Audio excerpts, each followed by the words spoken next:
南市人氣吉祥物菜市仔，即馬佇真濟活動場下，攏看會到因的表演。即屆頭一波授權民間商品，正式佇咧大菜市開賣。市長黃偉哲到現場開箱27款新品。今天來不是很高興，大家看我表情不是很好，因為菜市仔比我還紅，真的是哎呀，真的是讓我這個市長，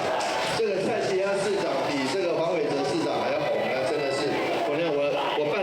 問政說明會都沒有這麼多人。笑講菜市仔比市場更較紅，無毋對，因為這隻鴨就是來自台南的菜市仔文化，毋那成功帶動話題，更豆豆建立社區品牌形象，也未開賣就吸引大批民眾排隊，有限量500隻的紅鴨、衫、杯仔、磅礴袋仔、燈箱、家雞袋仔等生活用品。大朋友媽媽買了送小朋友，哦，如果考試考得好的話，那如果小朋友男朋友買了送給女朋友也不錯，所以歡迎大家來買菜市仔哦。剛推出就已經供不應求了，所以現場有這麼多的朋友來排隊，我們希望能夠滿足大家的需求，然後盡量能夠把這個貨品供足。頭一天開賣，就有3項商品就放手了。市長處表示，這波菜市仔商品原本有價賣到28號，若是提前賣了，就會繼續販售，無閣補貨。而夜市仔紅仔授權商品，佇7月份會開放線頂預購